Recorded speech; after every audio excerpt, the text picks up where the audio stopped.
swear.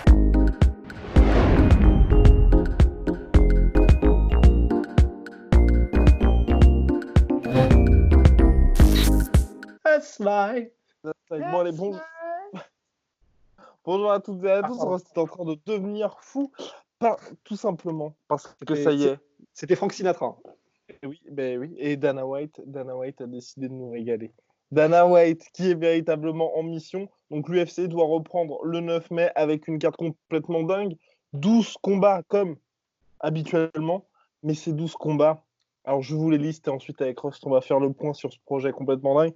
Tony Ferguson versus Justin Gaethje, Henry Cejudo, Dominic Cruz, Amanda Nunes, Felicia Spencer, Francis Ngannou contre Jairzinho Rozenstruik, Jeremy Stevens, Calvin Kattar, Donald Cerrone, Anthony Pettis, Greg Hardy, Yorgan De Castro, Alexei Oleinik, Fabricio Verdum. Attention, celui-là, ça peut être très intéressant. Carla Esparza, Michelle Watterson, Ronaldo Jacare Souza contre Uriah Hall, Vincent Luque, Nico Price et enfin Charles Rosa, Bryce Mitchell. Bordel. Mais j'avais même pas oublié, il y a Bryce Mitchell. Et c'est le dernier, et c'est ça qui est ouf, c'est-à-dire que finalement, le combat qui est le moins intéressant est quand même un combat complètement dingue. Enfin bref, donc là, en gros, l'UFC, si vous voulez, ils font deux cartes en une, puisque c'est la carte de l'UFC 249 et la carte de l'UFC 250, ou là, à Rio, qui sont combinées avec un petit bonus, le Pettis Cerrone 2. Bon. Bah, que demande le peuple, hein. Franchement... Non, mais là, c'est hallucinant. Non, alors, tu as refait la liste. Et alors déjà, un truc qui est très bon signe et qui te dit qu'on est quand même sur une carte très lourde, c'est quand tu connais tous les combattants. Parce que on est des fans hardcore, mais sur maintenant, aujourd'hui, en tout cas, la majorité des cartes de l'UFC, il y a toujours 3, 4, 5 combats sur les grosses cartes, même où quand tu vas sur les combats préliminaires, tu n'as aucune idée de où la personne est sortie, d'où elle vient, qui c'est, etc. Là, du début jusqu'à la fin, des ongles de pied jusqu'aux cheveux, on connaît les combattants et les combattantes. Et surtout, pour quasiment toutes et tous, c'est des combattants excitants et hyper compétents en fait. C'est-à-dire vraiment soit bien classés, soit clairement qui ont quelque chose de spécial. Et puis des match-up, franchement, Verdum, mais ça, ouais, c'est magnifique ça. De toute façon, une carte où tu as un Oleinik Verdum qui passe grosso modo sous le radar, c'est quand même que c'est une carte monstrueuse.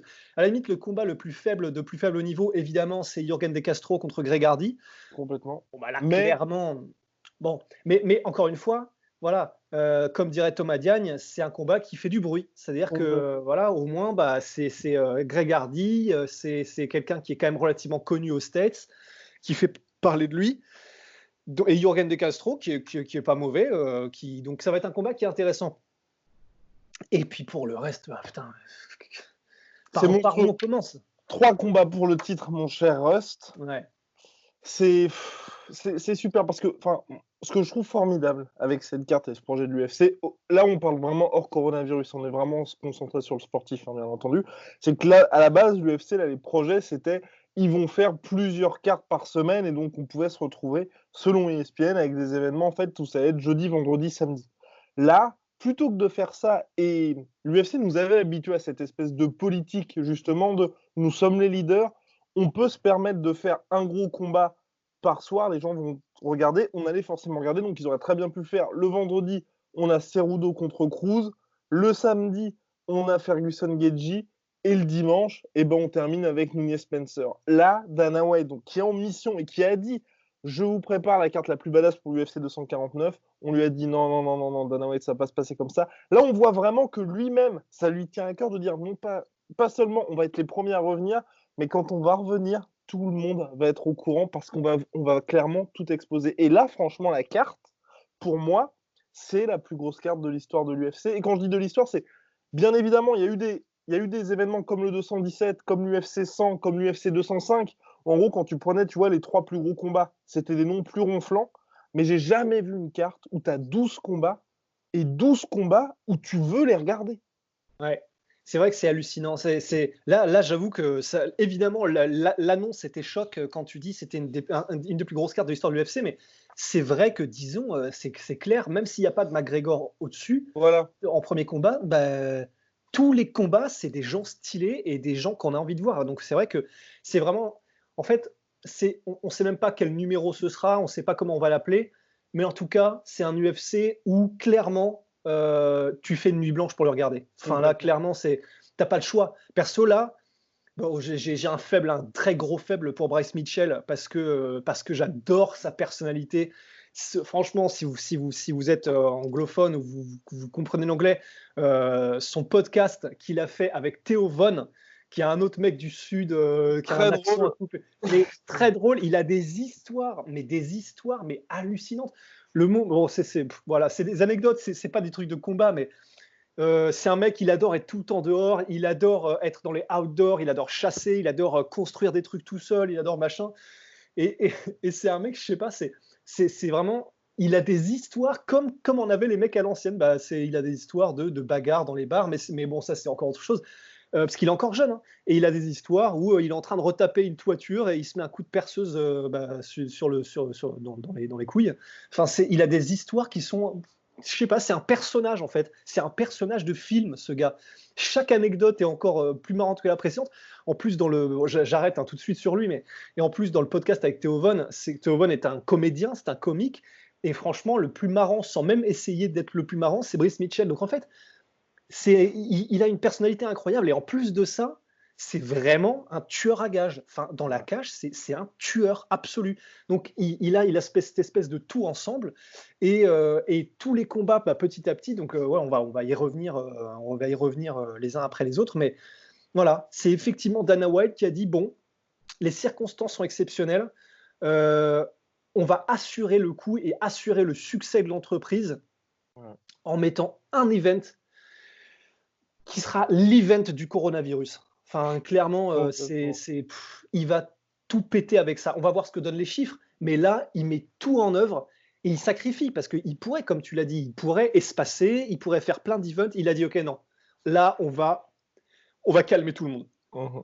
Après, l'avantage que l'UFC a aussi, pour éviter justement d'avoir ce côté-là, c'est qu'il rattrape un petit peu le temps perdu. Donc, c'est pas non plus une grosse prise de risque dans le sens où ils se disent on combine une carte qui était prévue pour juillet avec la carte du 9 mai. Là, non, c'est ils récupèrent un petit peu de ce qui devait se passer en mars pour Francis Ngannou contre Jason Rosenstruck, un peu de ce qui devait se passer en avril, et ils mettent tout ça ensemble. Mais, et c'est là que c'est rassurant, c'est que le combat, par exemple, Harris contre Overeem et ce genre de combat ne sont toujours pas sur ces cartes-là. Il y a aussi notre cher Chris Weidman qui n'est pas annoncé non plus, qui devait combattre en mai.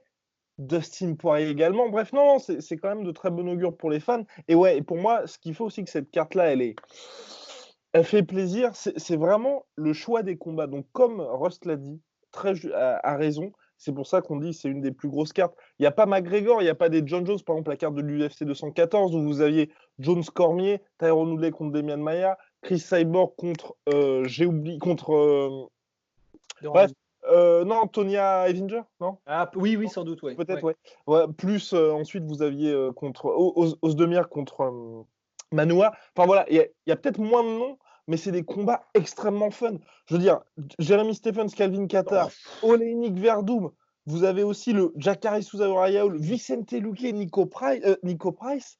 C'est des combats où vous êtes sûr, même si vous connaissez pas spécialement les mecs, vous allez kiffer. Ouais. Voilà, d'habitude, c'est le genre de combat où l'UFC, ils en mettent un par carte, comme le dernier, c'était justement, je crois que c'était UFC Uruguay, où ils avaient mis Mike Perry contre Luque. C'est pas deux énormes noms, mais vous savez que quand vous voyez un combat comme ça, vous pouvez tranquillement vous asseoir et pendant 3 rounds, vous allez apprécier comme jamais. Et franchement, et c'est pour ça que là, vraiment, je tire mon chapeau à l'UFC, mon chapeau de protéines. Voilà. Exactement, moins 40% avec le code LASFEUR en ce moment. Parce que là, il régale. Et là, vraiment, ça fait plaisir. Ça fait vraiment, vraiment, vraiment plaisir parce qu'on sait que nous, voilà, c'est extrêmement dur pour nous en Europe de tenir éveillé toute une carte, de se dire on va se lever à 4 h du mat pour aller voir 2 combats, le reste, ça va être pété. Là, vous pouvez commencer dès 1 h du matin. Voilà, vous venez de passer votre truc, vous avez regardé des vidéos sur YouTube. Et ben, ça y est. Voilà, main dans le froc, vous pouvez commencer à regarder tranquillement et profiter. Et ça va être beau. Chaque combat est un combat de joker qu'ils auraient pu utiliser sur une carte pour la rendre plus attrayante. Franchement, c'est extraordinaire. Alors même si, personnellement, là, ce coronavirus, ça m'a permis de reprendre un rythme ultra sain au niveau des horaires de la vie, et cetera. Là, il y a pas le choix, il faut se lever. Là, il y a pas le choix, il faut se lever, il faut regarder, tu allumes les lumières, tu te mets bien, tu et franchement, en plus de ça, il y en a pas mal qui ont beaucoup d'incidence sur les titres, mine de rien. Parce que, Mhm. enfin, je sais que c'est un combat, mais déjà, tu sais, le Jacare Uriah Hall, mine de rien, bon, bah, pour Jacare, bon, comme d'hab, si Jacare gagne, Ouais. il est toujours proche du titre. Si Uriah Hall gagne contre Jacare et de façon spectaculaire, parce que quand Uriah Hall gagne, c'est de façon spectaculaire, bah, mine de rien, on a un mec que les gens seraient très curieux de voir contre les Adesanya, les Darren Till, les gars comme ça. C'est juste que pour l'instant, on n'en parle pas parce qu'il n'a pas encore de combat qui nous a, enfin récemment, qui nous a vraiment mis l'eau à la Complètement. bouche. Mais ouais, c'est complètement fou. Voilà, c'est complètement fou, tout simplement. Je suis en train de penser. Je suis en Non, train de l'UFC penser. régale. Luke, Franchement, ouais, l'UFC Luke régale. Et en aussi. plus, et mine de rien, de conserver le Tony Ferguson, Justin Gaethje, ça, je trouve que c'est superbe. Parce que ça ne va pas handicaper la catégorie lightweight. Si vous aviez été nombreux lors de notre podcast, justement, sur et après l'UFC 249 à dire bah il faut attendre pour Habib, il faut faire le combat, il y a peut-être McGregor, il y a peut-être machin. Là voilà, l'UFC ne décale que d'un petit mois, même 3 semaines. Mm. Justement, le titre intérimaire en lightweight, ça permet aux deux mecs d'être payés et surtout, et c'est pour ça que Eros va m'en rejoindre là-dessus, j'en suis certain, on est ravis, c'est qu'ils seront dans des bonnes dispositions. Là, les mecs, ils ont plus d'un mois pour se préparer à un choc énorme. Et donc, il n'y aura pas justement ce côté de se dire le combat qui nous faisait rêver, ça fait longtemps qu'on en parle du combat Ferguson-Gaethje, on n'avait jamais pensé que ça allait se faire. Et quand l'UFC l'avait annoncé comme ça, avec 2 semaines de préparation, on était fou. Ça fait chier parce que celui qui va perdre n'aura pas été dans les meilleures dispositions. Là, Mhm. bien évidemment, il y a le coronavirus qui impacte leur entraînement, mais les mecs peuvent faire un camp spécifique pour préparer pour se préparer à ce combat qui est complètement dingue. Donc on va avoir un combat de top qualité entre deux top contenders et un combat qu'on veut depuis des mois et des mois et des mois. Donc franchement, ça fait plaisir. Et puis c'est vrai que bah ouais, en fait c'est surtout personnellement, personnellement c'est voilà, je pense plus qu'à lui maintenant. C'est cool pour Tony Ferguson parce que Tony, bon bah voilà, il a parce que il a des couilles en titane, il avait accepté le combat, il l'aurait accepté presque du jour au lendemain parce que c'est Tony. Mais maintenant, il a le temps de voir venir, il a le temps d'adapter sa stratégie, il a le temps d'en parler avec ses coachs, il a le temps de s'entraîner un peu plus spécifiquement pour un striker qui défend les takedowns plutôt qu'un grappleur qui essaie de te maintenir au sol et de ground and pounder, de te soumettre. Il va avoir le temps de faire les ajustements, il va avoir le temps même de s'entraîner différemment, de se remettre un petit peu plus sur une dynamique de striking, parce que l'entraînement est clairement pas le même et tu n'arrives pas dans les mêmes conditions physiques si tu t'entraînes plus en grappling plutôt qu'en explosivité, en striking, etc. Donc il va avoir le temps, mine de rien, en 3 semaines, et c'est pas rien. Il va avoir le temps de s'adapter physiquement, au niveau du game plan, stratégiquement, et puis mentalement aussi. Il a le temps maintenant de se préparer à Geji, il a le temps de se dire, OK, c'est Geji, voilà comment est-ce qu'on peut... Ça va être la guerre probablement debout, on va en prendre des coups tous les deux, et il y a des chances que ce soit last man standing. Voilà, il a le temps. Il a le temps et ça fait plaisir parce qu'on sait que Tony Ferguson, c'est pas un mec qui fait les choses au hasard, même si c'est une impression qu'il donne dans la cage parce que c'est le chaos, il ne fait pas les choses au hasard. Et il se prépare énormément, Tony Ferguson, donc tant mieux. Génial. Et c'est ceux qui doutent sur la bonne tenue de cette UFC, bah vous vous mettez le doigt dans l'œil. Parce que là, je pense, c'est quasiment allez, 99,7% de Oui, chances que cet 7. événement arrive. Parce que de toute façon, si vous voulez, il y a l'île privée qui va être prête, justement. Dana White s'était donné un mois, timing parfait.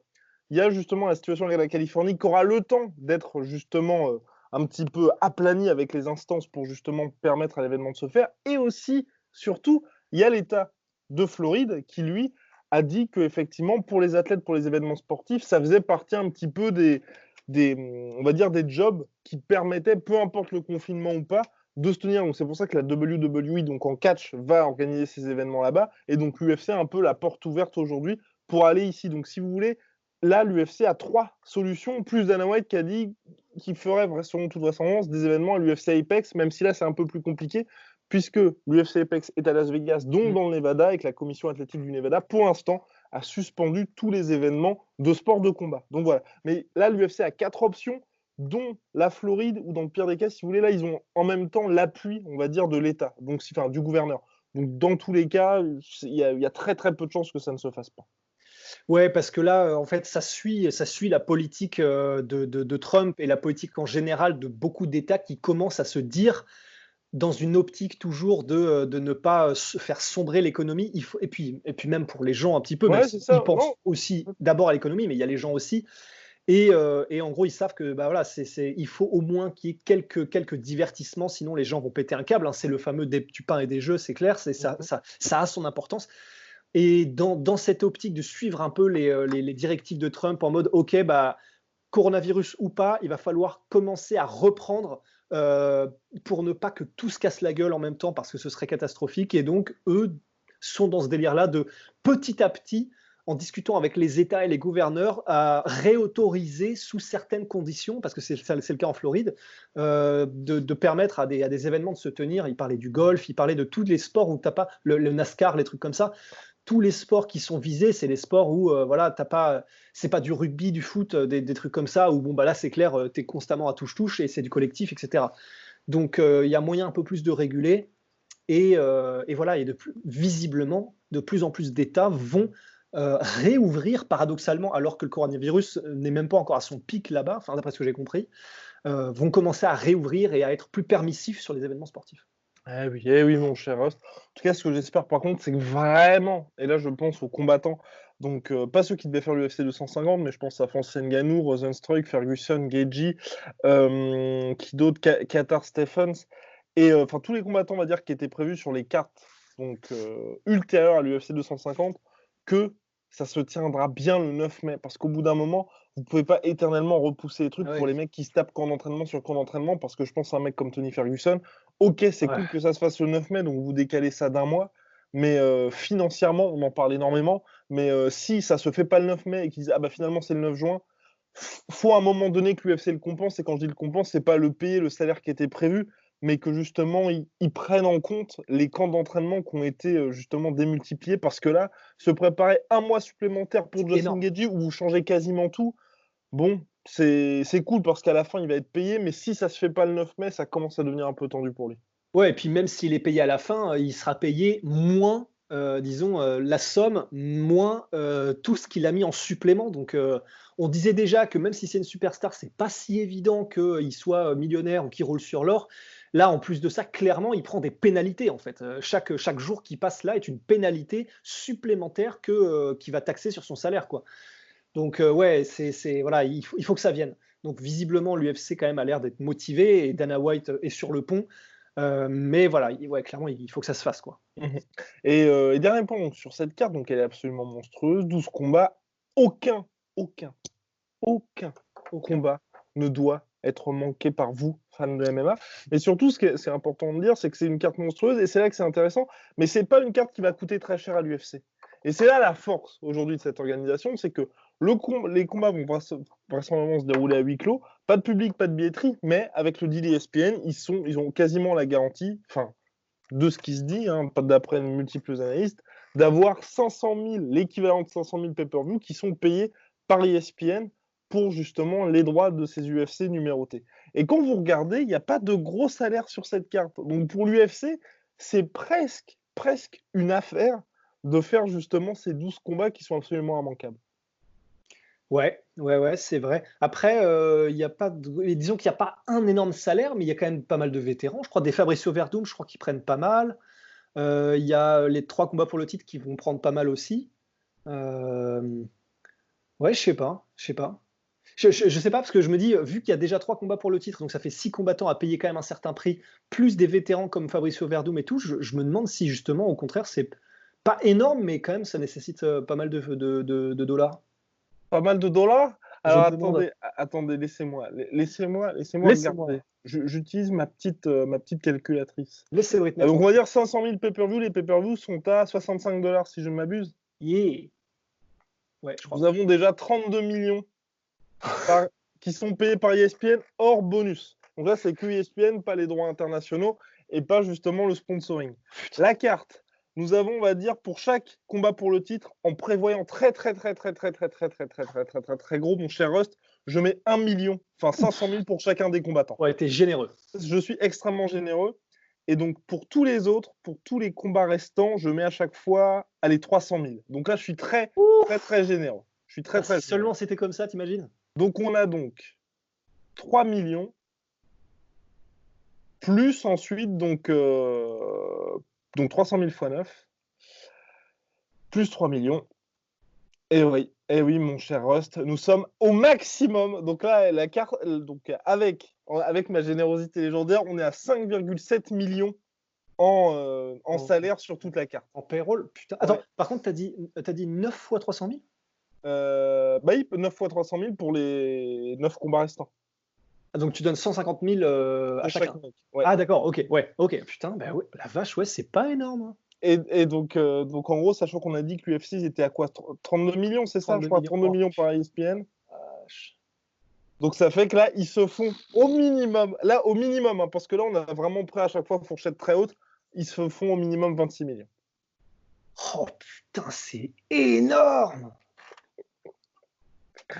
Voilà un petit peu comment l'UFC arrive à être un business si prospère. Parce que là, bien évidemment, on ne prend pas en compte tout ce qui va être l'argent du merchandising, parce que vous pouvez être sûr des t-shirts spéciaux autour de cet événement-là, tout ce qui est sponsoring, parce que là aussi, je peux vous dire que ça va être intéressant pour l'UFC, parce qu'un événement comme ça, personne ne va vouloir le manquer. Les droits donc internationaux, donc je pense notamment à tout ce qui va leur apporter par l'UFC Fight Pass, par RMC Sport, par aussi le pay-per-view en direct dans certains pays. Et ouais, en particulier, on pense au Brésil qui est sur la même tranche horaire. Et que exactement. Après, eux, c'est plutôt des deals télé, mais disons. Mais avec tous les Brésiliens, il y a quand même pas mal de Brésiliens sur la carte.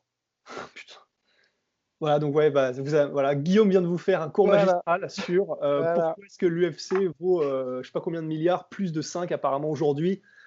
Bah voilà. Et surtout pourquoi l'UFC a tout intérêt et a autant poussé, bien évidemment, c'est pour les fans, mais c'est aussi pour l'argent, parce que vous voyez qu'avec une carte comme ça, qui certes a des noms extrêmement ronflants, bah il n'y a absolument rien, à aucun moment, l'UFC est en danger financièrement en faisant un événement comme ça. Ouais. Sachant qu'on peut dire que même si l'UFC allait, vous rajoutez 1 million, 1 ou 2 millions pour mettre l'organisation exceptionnelle au niveau des infrastructures, bah ils se font quand même 24 millions dans le pire des cas. Dans le pire des cas, là, ils sont à 24 millions pour l'événement, ça va. Le seul truc où ça peut être le seul petit danger pour l'UFC, c'est justement le point qui avait été soulevé par Dana White, c'est justement le fait de cramer, entre guillemets, les talents, on va dire, régionaux. Parce que c'est vrai que s'ils font que des cartes ultra lourdes comme ça, bah, très rapidement, il n'y aura plus de combat. Enfin, il n'y aura plus de combattants. Ouais. Toute proportion gardée, mais de combattants qui font que vous et moi avons envie de nous lever à des heures pas possibles ou tout simplement allumer notre télé aux États-Unis pour regarder les combats. Mais sinon, financièrement, rassurez-vous, l'UFC va très bien. Ouais, oui, c'est vrai, parce que quand tu as parlé tout à l'heure de Overeem Waltaris, c'est vrai que j'avais pas encore pensé, parce qu'on vient de l'apprendre, mais voilà, je m'étais dit, bah, du coup, les cartes d'après, en revanche, elles ressemblent à quoi? Enfin, parce que, bon. C'est bien gentil de faire ça, mais bon. Non, ouais, voilà, non, très mauvaise réaction. Mais voilà, une fois que tu as fait cette énorme carte monstrueuse comme on en veut, qu'est-ce que tu fais, sachant que Waltaris Overeem, c'est un combat qu'on aura envie de regarder, mais voilà, on ne se lèvera pas pour, on le regardera le lendemain matin. Et le reste de la carte, si ça c'est le main event, voilà, ce sera tout simplement, ils mettront les combats qui étaient prévus sur les undercards et les préliminaires, des cartes qui ont toutes été rassemblées entre elles. Donc ce combat-là, enfin disons cette carte-là, qu'est-ce que tu en fais en fait? Le pay-per-view hors de question, c'est même pas un fight night. Bon, je sais pas. C'est-à-dire que donc ils prévoient de faire des tout petits UFC après quoi? Tout petits UFC, mais et là vraiment moi je pense que là cette crise pour l'UFC, ils vont un peu tuer tout le monde. Parce que là le Bellator clairement, le Bellator, tout ce qui est grosse organisation, même Ares qui a énormément d'ambition, n'ont pas les moyens qu'a l'UFC, donc à savoir de se dire soit on prend une île privée, soit on teste tout le monde, soit on met tout le monde plus ou moins sous quarantaine, sauce maison, comme ça on vous garantit des combats. Personne ne peut faire ça, ou personne n'a l'UFC Apex même pour dire bon, on a notre propre salle avec nos propres caméras, notre propre studio pour organiser nos événements. Et donc là, l'UFC, ce qu'ils peuvent faire, et ce qu'ils, je pense, vont faire, comme ce qu'avait dit justement, ce qui avait été rapporté par ESPN, tu fais un jeudi soir, une carte pétée avec Overeem Harris en main event. Clairement, on n'a rien d'autre à foutre en ce moment. Un jeudi soir, bah, tu vas regarder l'UFC. Et je veux Ouais. dire, ce qui était une honte un samedi soir devient, mine de rien, une bénédiction parce que même le Contender Series qui faisait pourtant des bonnes audiences avec des cartes qui étaient OK, bon, bah, on a découvert Johnny Walker, on a découvert les Sean O'Malley, on a découvert d'autres combattants. Mais voilà, c'est la carte en semaine où tu regardes parce que t'as rien d'autre à graille. Là, le truc, t'as rien d'autre à graille, t'as quand même Alistair Overeem contre Harris. Enfin, Ouais. Ouais, bah non, c'est clair. Et malgré tout, disons, voilà, si tu n'as absolument rien à regarder et qu'il y a des combattants de calibre UFC, bah c'est clair que ouais, c'est mieux que rien, c'est sûr, c'est clair, c'est évident. et ils vont prendre une avance dingue parce que, par Putain, exemple, notre cher Rust, nous avons décidé d'investir dans l'UFC Fight Pass pour justement être à chaque fois c'est vrai. au plus proche de l'actualité. Eh bien, je Ouais. pense qu'ils vont engranger énormément d'argent avec l'UFC Fight Pass. Parce Ah qu'un ben truc c'est clair. Waltaris contre Overeem, ils peuvent soit en faire un spécial UFC Fight Pass, ou soit un truc conjugué avec ESPN+. Mais nous qui n'avons pas ESPN+, dans nos régions, si c'est pas diffusé sur RMC Sport, bah, comme on n'a pas grand-chose à regarder, c'est 6,99 par mois, bah, vous allez payer vos 6,99 par mois et pendant quasiment toute la semaine, vous allez avoir des événements live. Enfin, Ouais, je pense vraiment qu'ils vont prendre énormément d'avance sur la concurrence l'UFC pendant ce ouais. coronavirus. Mais encore une fois, et on en avait déjà parlé dans un podcast précédent, ben on peut dire ce qu'on veut, mais mine de rien, la raison pour laquelle là ils prennent autant d'avance, c'est pas uniquement que parce qu'ils sont pleins aux as. Le fait d'avoir le Apex, le fait d'avoir l'UFC Fight Pass, le fait d'avoir les deals avec ESPN, etc. Ben oui, ok, c'était la plus grosse organisation, donc ils ont eu plus de facilité, donc ils ont fait plus de trucs, mais cette vision qu'ils ont eue de faire tout ça, de créer tout ça et d'avoir tout ça aujourd'hui, ben, je pense que tu peux avoir le plus d'argent du monde. Voilà, si t'es pas Dana White, les frères Fertitta, t'as pas fait ça. Complètement. Ils ont créé quelque chose qui vraiment, vraiment prenait entre guillemets, des coronesses au niveau prise de risque financière, au niveau. Ils l'ont fait. Maintenant, ils ont tous ces atouts dans la manche à disposition. Et là, Mm. ils distribuent, ils peuvent quoi. Et honnêtement, Complètement. quoi qu'on pense de l'UFC et de leur monopole, bah, je respecte énormément parce que toutes les prises de risque qu'ils ont fait, qu'ils ont fait, on fait une prise de risque, on prend des risques. On Tous prend ces des risques risques. qu'ils ont pris, Voilà, eh ben, ça paye. Voilà. Maintenant, complètement. ils ont été dans le futur et ça fait des années qu'ils ont des années d'avance sur les autres. Et ben, ça paye. Voilà, c'est enfin, vraiment respect quoi. Complètement. Et puis voilà, je rejoins un Ross là aussi là-dessus. C'est vrai que dans le contexte actuel, on peut effectivement se dire que c'est peut-être pas forcément le meilleur moment pour faire des événements sportifs. Et là, vraiment, la question se pose. Mais c'est vrai que si les combattants sont dans des superbes conditions, que les mecs sont transportés sur l'île privée ou l'éventuelle autre localité des événements UFC en jet privé, qui a aucun risque justement de transmission du coronavirus, qui sont testés, qui sont aussi correctement payés, moi je suis complètement pour parce qu'on sait à quel point c'est compliqué pour eux. Donc plutôt que d'être dans une situation où pendant 6 mois ils n'ont aucun combat, si l'UFC garantit des conditions sanitaires exceptionnelles Exactement. et qu'en plus les mecs peuvent être payés, peuvent avoir une exposition extrêmement rare parce qu'en cette période de pénurie sportive, tous les yeux seront rivés là-dessus. Je suis favorable à ces UFC, mais je veux vraiment pas, par contre, qu'il y ait, clairement, si premier événement, t'as tout le monde qui se retrouve contaminé, c'est vraiment la merde. Là, voilà. Ouais. Mais connaissant l'UFC, je pense qu'ils prendront toutes les précautions possibles. Et puis en plus de ça, bah, donc non seulement je suis d'accord avec toi et c'est une bonne chose parce que comme ça leur permet de travailler si c'est dans des conditions, comment dire? Des conditions irréprochables et la meilleure preuve que c'est une bonne chose, c'est que les combattants eux-mêmes sont très, très chauds. C'est Ouais. Darren Till est ultra chaud pour les combattre, sur l'île. Valentina Shevchenko est super, super motivée pour faire des combats aussi, en ce moment. Donc Tyron Woodley aussi. Tyron Woodley, Colby Covington. Donc, enfin, les combattants les premiers, et donc ça veut dire en concertation avec leur team et leur coach, etc., ont très, très, très envie de pouvoir faire leur travail, de pouvoir faire leur métier et gagner leur vie. Donc, si c'est fait de façon exemplaire et que personne, le New York Times, en faisant toutes les enquêtes qu'ils veulent, etc., ne peut dire quoi que ce soit sur la propreté de l'organisation qui aura été mise en place, alors là, franchement, blessings. Complètement. Ouh. Enfin, ouais. Ah, ça y est, le mec n'en veut plus, quoi. Non, mais j'étais en mode des gestuels un peu comme dans les westerns. Lord mercy. Et, et oui, pour terminer là-dessus, justement, Rust a fait une très belle session de name dropping et c'est là le plus important, j'ai envie de dire, c'est que la suite s'annonce radieuse pour l'UFC parce qu'entre le Jorge Masvidal, Kamaru Usman, tous les noms que Rust a mentionnés, là, il y en a quand même pas mal qui sont dans les starting blocks pour combattre à l'avenir. Donc c'est pas comme si vous pouvez vous dire là, ok, on va avoir une carte absolument monstrueuse, 249, 250, UFC Covid-19 dingue. Ensuite, on va galérer pendant les prochains mois. Non, là vraiment, tout était arrêté. Ne serait-ce que l'UFC London avec le Leon Edwards contre Tyron Woodley était prometteur.